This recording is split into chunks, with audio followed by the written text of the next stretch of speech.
The shadows stretched long across the golden-brown sidewalks of Beacon Hill, Boston, where history met wealth in a hushed embrace.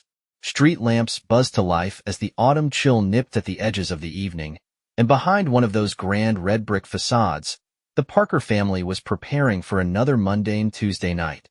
At precisely 7:15 p.m., the front door of the townhouse slammed open. "Isabel, have you seen my keys?" Connor Parker's voice boomed down the hall. His shoes left faint marks of slush as he marched toward the kitchen, where his wife stood, absent-mindedly stirring a pot of soup. Isabel Parker was the epitome of New England elegance. Blonde hair swept into a loose bun, pearls resting at her collarbone, and eyes that could cut a man down from across a room. Tonight, though, her movements were slow, distracted. She barely glanced at her husband. "By the bowl near the staircase," she murmured. Connor narrowed his eyes. Something felt off. Isabel had always been composed, but lately, that composure seemed fragile, like an antique mirror barely holding its cracks together. He walked over and reached for his keys. They weren't there. "They're not here," he said, keeping his voice measured. Isabel's stirring halted for a beat too long. "Then check the coat rack," she replied, her voice smoother now, too smooth. Connor's jaw clenched. He didn't respond but turned toward the coat rack. The keys were there, tucked beneath her Hermes scarf. He grabbed them but didn't move. "You're distracted." Isabel finally turned to face him, her lips forming a practiced smile. "Long day at the gallery. The gala planning is driving me insane." Connor studied her carefully. 20 years of marriage had taught him how to read between her words. She was lying. He didn't know why yet, but he could feel the truth slipping through her like sand. Just as he opened his mouth to press her, the doorbell rang. "Who would be here at this hour?" Isabel asked, her face tightening with something that looked like fear. Connor walked toward the door, and Isabel's voice called after him, too late. "Don't answer it." But he already had. Standing on the porch was a young man, barely 22, with tousled hair and a nervous smile. Connor's eyes flicked over him. Clean-cut, preppy clothes, a familiar face he couldn't quite place. "Mr. Parker," the young man said, extending a hand. "I'm Grant Lawson." Connor hesitated, but he shook the hand out of politeness. "Do I know you?" Grant's smile wavered, but he recovered quickly. "No, sir. I'm a friend of Harper's." At the mention of his daughter's name, Connor's tension eased slightly. Harper was their 17-year-old daughter, always bringing home friends and classmates from her private school. But why was Grant here alone, without Harper? "She's not home right now," Connor said. Grant's eyes darted over Connor's shoulder, toward the kitchen. I know. I was just returning something." He pulled a book from under his arm and handed it to Connor. "A copy of The Great Gatsby." Connor frowned. "Why didn't you give it to her at school?" Before Grant could answer, Isabel appeared beside Connor, her expression controlled but pale. "Grant, you should go. It's late." The young man looked at her, something unreadable flickering across his face. "Yes, ma'am." As Grant turned and walked away, Connor closed the door slowly, his mind swirling. Isabel's hand rested on his arm, too gentle. "What was that about?" Connor asked, not bothering to mask his suspicion. Isabel shrugged and walked back to the kitchen. "Teenagers can be strange." She didn't meet his gaze. Connor followed her, his pulse quickening. Something wasn't right. The tension between Isabel and that boy had been palpable. "Why?" "You've met him before," Connor stated. Isabel stirred the soup again, avoiding his eyes. "Harper's friends come and go. I don't remember all of them." Connor felt like he was standing at the edge of a precipice. His instincts, honed by years as a corporate strategist, told him this wasn't some innocent misunderstanding. It was something deeper. Later that night, long after Isabel had gone to bed, Connor sat in his study, nursing a glass of bourbon. He picked up his phone and typed Grant Lawson into a private search engine. A few results popped up: lacrosse player, scholarship student, and one telling detail. He had transferred schools the previous year under vague circumstances. Connor's pulse thudded as he closed his phone. He leaned back, staring at the ceiling, the bourbon burning down his throat. The whispers of doubt had now become screams. And somewhere, he could feel the truth crawling closer. He just didn't know yet how close it really was. End of part 1. Let me know if you want me to continue with part 2. The next morning, the Parker household woke under a veil of tense silence. The hum of the coffee machine in the kitchen was the only sound as Connor sipped his black coffee, his mind still replaying the strange interaction from the night before. Isabel breezed into the room wearing a crisp navy dress, as if nothing had happened. She kissed his cheek absent-mindedly, her movements too mechanical. Busy day at the gallery. I might get home late. Connor leaned against the counter, studying her face for a crack in the armor. You sure you're okay? Isabel smiled, though it didn't reach her eyes. I'm fine. Before he could press further, Harper bounded down the stairs, her auburn hair still messy from sleep. Dad, can I borrow the car today?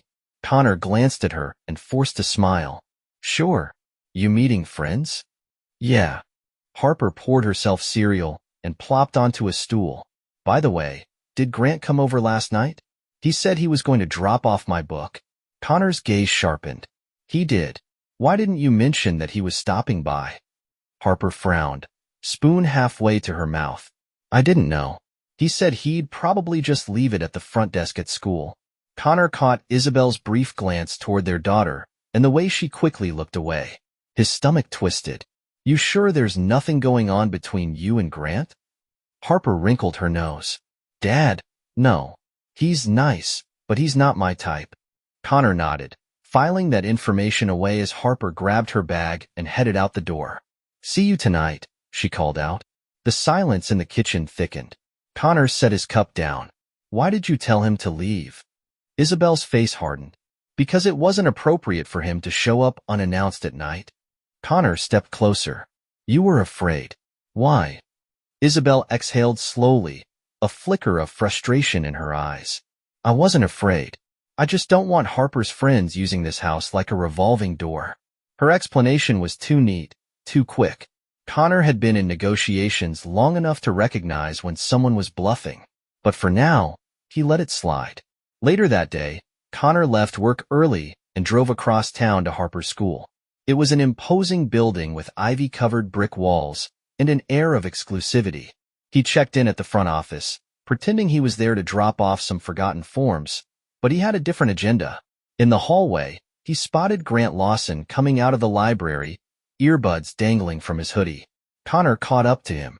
Grant. The young man's face registered surprise, and something else. Fear. Oh, hi, Mr. Parker. Grant shifted uncomfortably. Connor kept his tone light. Got a minute? I wanted to ask you something. Grant hesitated but nodded. Sure. Connor led him toward an empty bench in the corridor. Students passed by, unaware of the tension brewing. I won't take much of your time. He leaned forward, folding his hands. Why did you really come to my house last night? Grant's face paled. I told you. I was returning Harper's book. Connor locked eyes with him, his voice lowering. But why at that hour? And why did you look so nervous? Grant swallowed hard. I don't think I should be talking to you about this. Connor's heart hammered, but he forced a steady breath. Does this have anything to do with my wife? Grant flinched, confirming what Connor already suspected. The boy didn't speak, but his silence was damning. Connor straightened. I'm going to ask you one last time. Did something happen between you and Isabel? Grant looked down, then back up with glassy eyes. Mr. Parker, I didn't mean for any of this to happen. Connor's vision narrowed. He felt a surge of icy rage, but he forced himself to remain still. How long? Grant's voice cracked. Since last spring. The words hit Connor like a blow. Last spring. Almost a year. His chest tightened as he tried to absorb it. Why? Connor's voice trembled with a mixture of pain and fury. Grant looked miserable. It just happened. She said she was lonely. Connor stood abruptly, his fists clenched. You're done speaking. He turned on his heel and walked away before he did something he'd regret. Back in his car, Connor gripped the steering wheel so hard his knuckles turned white. The truth had unraveled in the worst possible way. Isabel's betrayal wasn't just a crack in their marriage. It was a chasm. His phone buzzed on the passenger seat. A text from Isabel. Dinner at 7? He stared at it, the screen blurring as his rage simmered beneath the surface. He typed back one word, fine. Connor's mind churned with questions and plans. He wouldn't let this lie. He would confront Isabel tonight. But first, he needed to decide just how far he was willing to go to make her pay. That evening, the Parker home felt like a pressure cooker about to blow. Isabel moved around the kitchen with calculated ease, setting the table with placemats and cloth napkins, as if the ritual would somehow mask the growing tension. The aroma of roasted chicken filled the room, but Connor barely noticed. He watched her, quiet and composed on the surface, but beneath that, he saw the cracks widening. Isabel smiled when she noticed him standing by the door. Right on time, she said cheerfully. Connor stepped forward, the smile he gave her barely masking the storm inside. I didn't want to be late for this. The words dripped with weight Isabel couldn't ignore. She froze for a second too long before returning to her task. Dinner began in strained silence. Harper was at a friend's house, leaving them alone for the first time in days. Connor finally set down his fork, his jaw tight. We need to talk. Isabel's hand trembled slightly as she reached for her wine glass. Is everything okay? She asked, her voice feather-light but brittle. Connor leaned forward, locking his gaze with hers. I spoke to Grant. The glass in Isabel's hand slipped and hit the table with a dull thud, red wine sloshing over the rim. She stared at him, wide-eyed. Why would you? Connor cut her off, his voice low but razor-sharp. He told me everything. The room felt like it had been vacuum-sealed. Isabel's breath caught in her throat as she processed his words. Connor, You've been lying to me for almost a year. Connor's voice cracked, the weight of the betrayal breaking through. With him, tears welled up in Isabel's eyes. It wasn't what you think. Connor shot up from his chair, his face flushed with fury. Don't you dare downplay this. You were lonely? So you decided to throw away 20 years of marriage? Isabel stood as well, her voice rising. I was alone in this marriage for years, Connor. You were always working, always distracted. I needed to feel like I mattered. Connor's laugh was bitter and hollow. So you found that in our daughter's classmate? Jesus, Isabel. She sobbed openly now, her composure shattered. It wasn't supposed to happen this way. Connor shook his head, disgusted. But it did. He stepped back, his chest heaving. And now, we're here. The sound of his phone buzzing cut through the moment. Connor pulled it out of his pocket, a message from the private investigator he'd hired just that afternoon. I have more details on Grant. Call me when you're ready. Isabel's eyes flickered to the screen. What did you do? Connor's expression darkened. I needed the full picture. I wasn't about to let you keep twisting the truth. Isabel collapsed into a chair, burying her face in her hands. What do you want from me? She whispered. Connor leaned down, his voice soft but lethal. The truth. All of it. Half an hour later, the truth spilled out like poison. Isabel confessed to everything. The gallery rendezvous, the nights she told Connor she was working late, and the excuses that led to secret meetings with Grant. She told him how it began with innocent conversations, escalating to something dangerous. Connor listened, his face impassive but his mind burning. When she finally stopped, the room felt empty, hollowed out by the weight of her revelations. Connor stood and walked to the window, staring out at the darkened street below. You broke us, Isabel. She sobbed quietly behind him. I know, and I'll regret it for the rest of my life. Connor's voice was calm now, too calm. I want you to move out. Isabel's head snapped up, panic flooding her face. What? You heard me. He turned to face her. Pack a bag tonight. You're leaving. Her lips trembled. Please, don't do this. Connor shook his head, resolute. You need to see what it's like to lose everything. I'm not saying this is permanent, but right now, you don't belong here. Isabel collapsed in tears, but Connor didn't move to comfort her. He watched her sob, his heart heavy but unyielding. She had set this fire, and now she had to live in the ashes. By midnight, Isabel was gone, her suitcase a stark reminder of the life she'd dismantled. Connor sat alone in the dimly lit living room, the investigator's message still glaring on his phone screen. He wasn't done yet. Grant Lawson wasn't walking away unscathed either. Connor exhaled slowly, his fingers tightening around his glass of bourbon. Revenge had only just begun. The next morning, the Parker home was eerily quiet. The absence of Isabel's usual soft hum or the clink of her teacup was like a gaping void. Connor stood in the kitchen, staring blankly at the empty chair where she usually sat. His coffee had gone cold, untouched. He had barely slept, his mind consumed with the conversation he'd had with the private investigator late into the night. The details had filled in the cracks Isabel's confession left behind, and painted a darker picture than he'd expected. Grant Lawson wasn't just some naive young man caught in a reckless affair. There were whispers that this wasn't his first time entwined in a scandal. The investigator had traced stories from his previous school, a whispered expulsion, a married teacher who had quietly resigned, and an NDA that sealed the truth. The pattern was clear. Connor's hands tightened into fists. It wasn't enough to confront Isabel. He needed to confront Grant directly. By noon, Connor was parked outside Grant's off-campus apartment, a small but tidy brick building near the college district. He had debated his approach the entire drive over, but felt a cold certainty settle over him as he climbed the steps and knocked. The door opened after a few seconds. Grant's eyes widened when he saw Connor. "Mr. Parker?" Connor pushed the door open wider without being invited. Grant stumbled back, surprised by the older man's assertiveness. "We need to talk," Connor said, stepping inside and closing the door behind him. Grant looked pale. "I didn't expect—" Connor cut him off, his voice sharp. "You prey on vulnerable people, don't you?" Grant's expression crumbled into defensiveness. "I didn't prey on anyone. Isabel? She reached out to me first." Connor's gaze darkened. "Because she was lonely. And you took advantage of that." Grant's breath quickened. "It wasn't like that."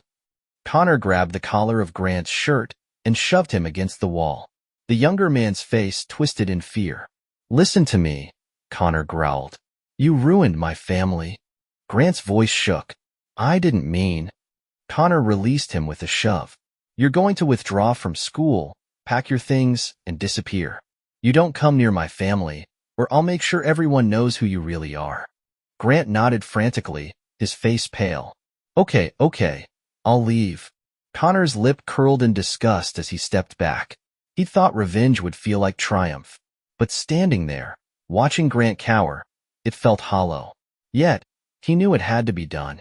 When Connor returned home that evening, the house was dimly lit, still steeped in silence. He walked through each room, the memories of Isabel everywhere. Her books on the shelves, the lingering scent of her perfume in their bedroom. His phone buzzed again, this time from Harper. "Staying at Emma's tonight. Love you, Dad." Connor stared at the screen, a lump forming in his throat. He had thought protecting Harper meant shielding her from the truth, but the cracks in their family were too wide to hide now. The next morning, Harper came home early, unannounced. She found Connor in the living room, still in the same clothes as the night before. "Dad," she said softly, dropping her bag by the couch. "Where's Mom?" Connor's heart sank. He had rehearsed this moment in his mind, but nothing could prepare him for the reality of it. "She's gone for now." Harper's face fell. "Why?"